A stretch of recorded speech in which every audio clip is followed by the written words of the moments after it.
Okay, broadcast has now started.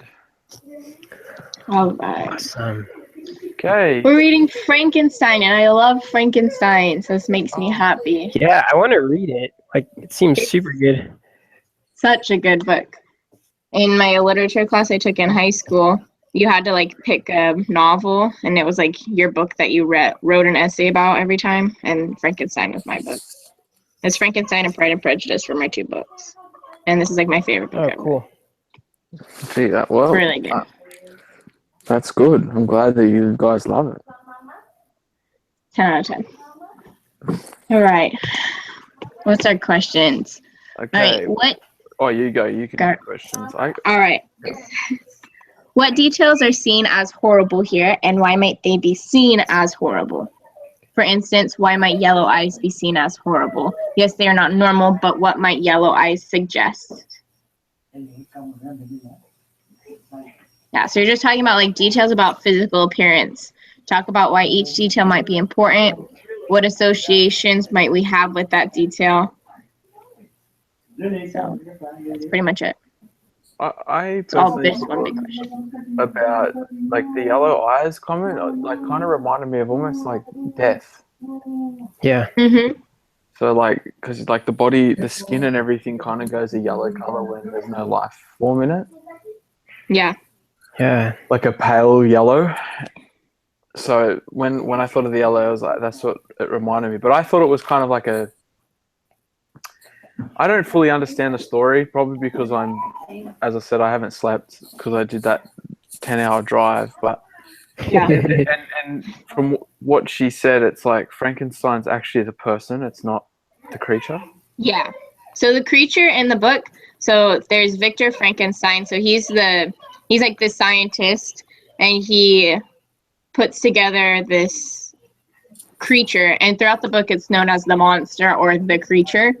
And so like that's its name, is the creature. It's not Frankenstein, it's just Frankenstein's monster or So Frankenstein's it doesn't have an creature. actual name or anything? Nope. Its name throughout the whole thing is the creature or the monster. Well, I kind of think it's symbolic of like, I don't know what's happening in Frankenstein's life, but I mean, I kind of gathered something was happening from chapter 5. Like, maybe did he leave people? Did he like leave behind Elizabeth? And okay, so he went to college, and then later I think in chapter 5 it talks about him with his friend Henry. That's right. He meets up with someone in the street. Yeah, Henry Clerval. That's like his best friend. Like he's known that guy since he was like a little kid. And so Henry's like a really big part of the book because like Henry's emotions are like the opposite of what Victor's are through the whole thing. So Frankenstein, like the creator of Frankenstein's monster, his like emotions are like the exact flipped of Victor's throughout the whole thing. So like, I mean, of Henry's through the whole thing. So they're like opposites. And like I think they go to college together too, even. They go study together, except for Henry studies like English or something like that, or language, something like that. Oh, okay. Yeah, I think that it's just a comment on the yellow thing. Oh, go ahead, Mark. No, you go. Oh, I remember reading forever ago a book on the yellow fever. And so I looked some stuff up, and so this was published in 1818, which was after the yellow fever. The yellow fever happened in like this early 1790s. But Frankenstein, the story takes place in 1792. So I wonder if that had anything to do with it. Like Mark was saying, it reminded him of death, like when people die, like their skin gets all gross and stuff. So I wonder if that had something to do with it, like with the yellow fever. I'm not sure, but I just thought that was interesting. Yeah. And I think that's something that's really cool about this book that you don't really know unless you've like read that book. But when it like talks about like his skin and stuff like that, and like how like it's like pieced together, I remember just like having a conversation with my teacher and like talking about how like literally like the skin is just like stretched and it's like he just looks all like convulsive and stuff like that. Like it's gross. But the monster, he knows that he's ugly. And like that's the part that like it like gets you in your feels. You're like the monster knows that he's ugly and he knows that people don't want him. And he understands that Victor is trying to get away from him. So eventually Victor Frankenstein gets scared of the monster, as you can kind of see in this passage. Yeah. Like he gets sick thinking about the fact that he just created this monster. And that's what Henry is nursing him back for, is because he like is going crazy pretty much. And so the monster knows that he's ugly. And so the monster like lives his life all alone. He goes and he lives in like this hole in the ground, basically. It's like a house that's built in the side of a hill, and he just watches this family and like tries to mimic their lives. And then eventually he finds Victor again. The monster finds Victor and he's like, hey, like, can you do me a solid? Like, can you just make another one of me, but like a girl, so I can like have some companionship, because I'm super lonely and stuff like that, because nobody wants to look at me. And he even goes into town and like the whole town just like runs away and screams. And like, so I think if we're talking about beauty and that sort of thing, like it's crazy that the monster like knows he's ugly the whole time. Like not the whole time, it's when he looks in the reflection of the water, he like sees that he's like this wretched beast, and he's like, oh my gosh, like that's why people keep running away from me and stuff like that. And so that's pretty really cool. interesting, because that then suggests that the definition of beauty is kind of in our DNA. Like there must be some sort of an understanding, or it suggests that for all that time that he was being told that he was ugly and people were running away, as soon as he did see his reflection, he just assumed that that was the definition of ugly. Yeah. Because he didn't understand why people. Because for me, like I was going to say before, is I feel like the description of of the creature is a reflection of maybe inner demons that Frankenstein has. Mm-hmm. Totally. Because I haven't read the full story, but it almost sounds like all the issues and all the problems and all the things that Frankenstein goes through in life, he's created this monster of ugliness out of his demons. Yeah. Another thing too is it kind of, because he talks about, I guess this isn't really talking about beauty, so maybe I shouldn't talk about it. What is it? Well, he just says in one of the sentences, when he met his friend, he's like, nothing could equal my delight on seeing Clerval. His presence brought back to my mind thoughts of my father, Elizabeth, and all the scenes of home so dear to my recollection. And it was like this moment of like, there was nothing about the monster, there was nothing about the creature, it was just this moment of happiness, but then it just goes back into the talking about this creature. So I feel like it's a little bit to do with that, like just the feelings of, or the demons that Frankenstein faces. He's created this ugly thing. Yeah. Yeah, I see what you're saying. And like, Victor's like scared of the monster too. Like he doesn't like interacting with it a lot. Like he gets like freaked out, and he has like all these nightmares and stuff too about the monster. So like he's like, if you're gonna talk about it that way, about it being like his inner self and his inner demons, like he's terrified of them. Like he has these nightmares that the monster like breaks into his house and like all these different things. It's crazy. And if you're gonna read the book, I might spoil it, but in the end, I'm good. Should I spoil it or? Sure. Daniel, thanks. Okay. I'll read it anyways. Okay, it's really really good, but the monster actually ends up killing Henry and one of his other friends back at home. So the monster like turns into like this awful like thing, but like it was an accident when he kills them. But like and so I think that's like something that like I kind of always dwelt on, was like that it's not in like, so when he kills them, it was an accident. Like he didn't mean to kill them. So I think that's something else. Like he didn't mean to be ugly. Like he didn't mean to have like this like thrust upon him. Like he was just trying to be who he was. He was trying to just live his life, but he was like inflicted with this ugliness that he couldn't really do anything with. Yeah. Well, that's interesting. Yeah. So there's a lot of stuff to this story. It's really good. I read it all day long. Wow, I didn't think there was that much symbolism in the story. That's really cool. Oh yeah, there's so much, and then he like talks about like there's just a lot to it, but it's really good. I highly recommend it. Awesome. Okay, well, I might read it. Yeah. And it's a really short book, honestly. It's not that bad. Cool. Was that the only question that we had, or were there other? It's pretty much just talking about like the physical appearance. It's one big question talking about all the different things. And so like another thing, like when he first creates the monster, where is it? He's like, how can I describe my emotions at this catastrophe? And that his limbs were in proportion, and I had selected his features as beautiful, beautiful, great God. His yellow skin scarcely covered the work of his muscles and arteries beneath. So can you imagine he's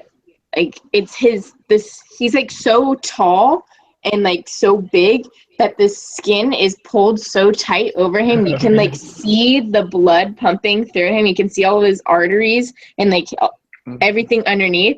And so it's so gross to look at him. That's another reason, is like it's so tight that like you can just see right through. It's almost like his skin is transparent because it's pulled so tight. And so that is crazy. Gosh. Yeah. And when he's like, but he had it's nice kind of like teeth. creepy. Yeah, true. When that's all you really need. But when Victor Frankenstein is first going, he like digs up dead bodies to get like all the pieces of Frankenstein. Oh, man. And I'm not Frankenstein, of the creature. Like it's like a bunch of dead body pieces that he dug them up specifically and like planned it out so perfectly. Like in his mind when he was making it, like this made perfect sense and everything was gonna work out fine. And then he created it and he's like, what the heck have I done? Like this is the ugliest thing I ever saw in my life. So like when you like, try and draw some picture and then it turns out looking nothing like you planned it. That's exactly what happened. Yep. So does it ever say in the story like why he wanted to create life, or like what was the reason behind it? I think just I don't know.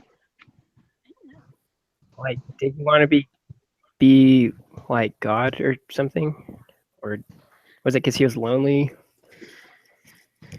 Well, I need to read this book.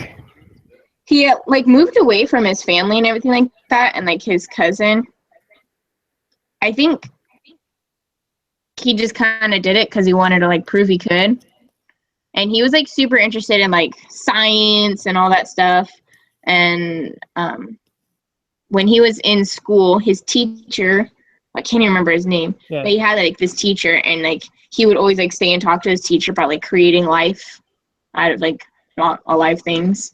And so Victor's like, oh, I'll create like this new human, and like I would be like some great person, be able to create this new life, and everybody would respect me to be able to do it. Oh, okay. Yeah. Kind of like, wow. Yeah. Yeah. He thought that like the creatures would like worship him, and like he would be like some great god, like he said.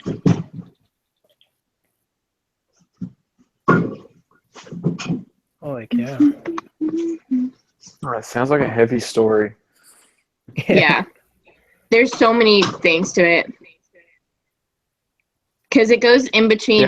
Because when Frankenstein and the creature are apart, like after this, the creature runs away. It's like I think in the end of chapter 5, the creature it like leaves. Is that right? Yeah, I think Well, like he like goes back and he's not there. But yeah, the creature like runs away, and so Victor's away from the creature for forever, and they have no idea where he's at. And so it's like goes in between what the creature's doing and what Victor's doing. So yeah. That is really cool. Really good book. But some of the things, I don't know. I think, I like what you're talking about, the skin, that like talks about why that's so Gross. gross. Yeah. And I guess like the question's kind of asking like, why is that gross? Yeah. Why is that significant? Or, It's not like normal. Because it's just, all these things that I'm getting from this creature is just it's not the norm.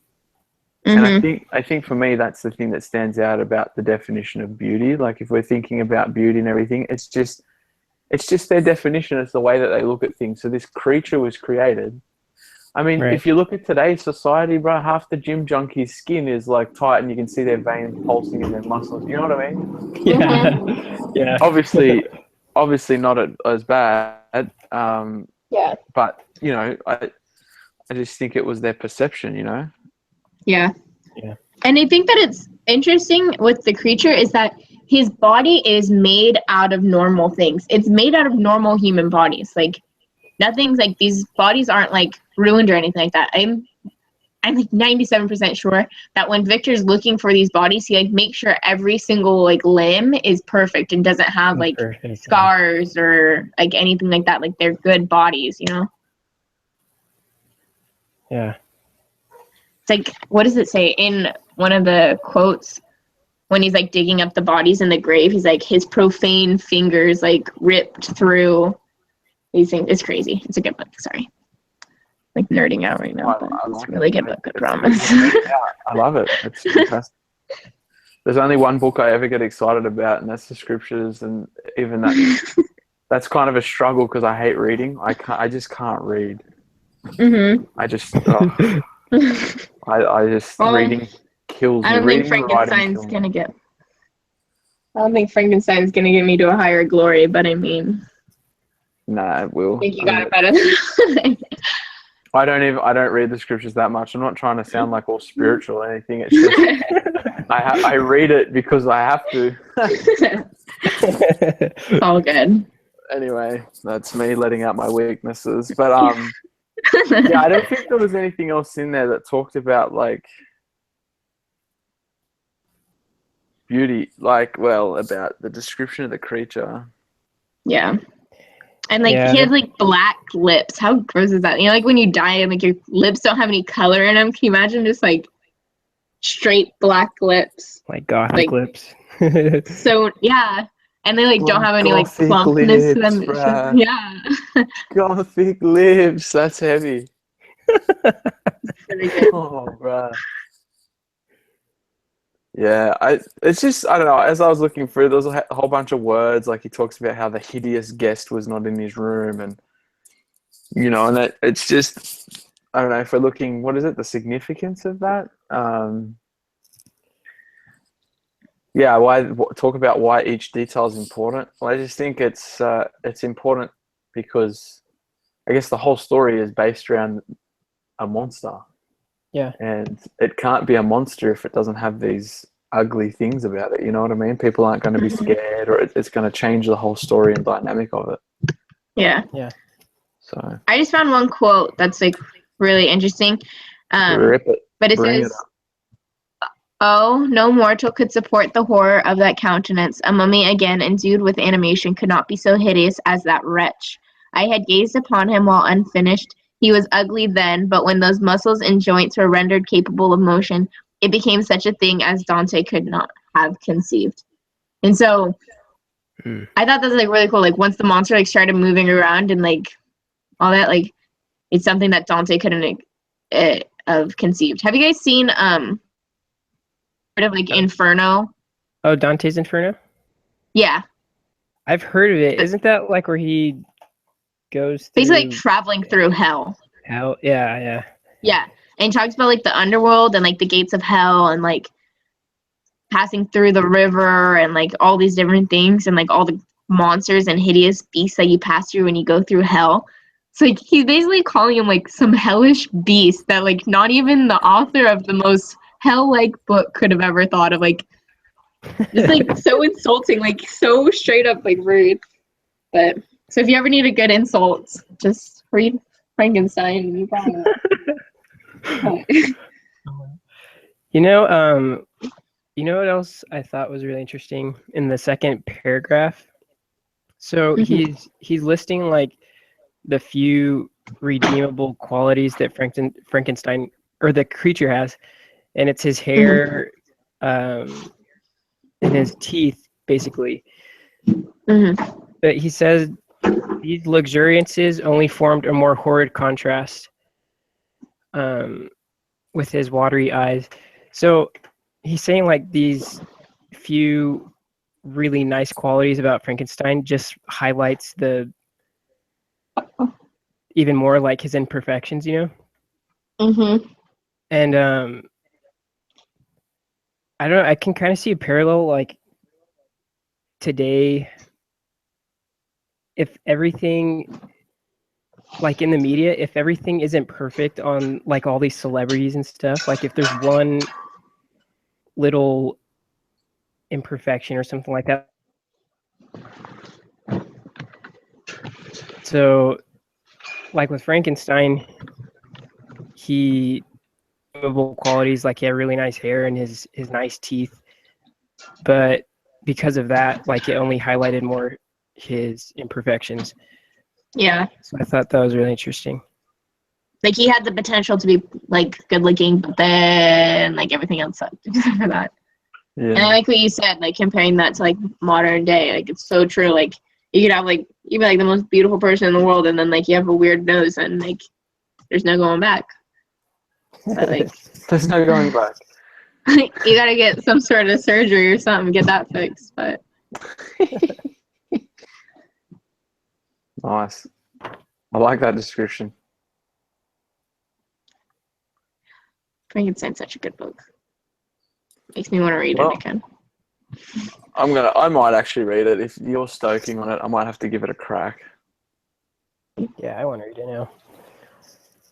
Yeah, there was so much more when I first read it, because we had to read it a few times because we have to like memorize quotes from it and then use those in our essays. And so I like read it a few times, and the first time I read it, I was like, who even knew there was this much drama to Frankenstein? This is crazy. It's like a soap opera sometimes. It's crazy. The ending's weird, but it's good. Well, I think we're pretty much done with that, yeah? I think so. I'm going to end it. Go for it.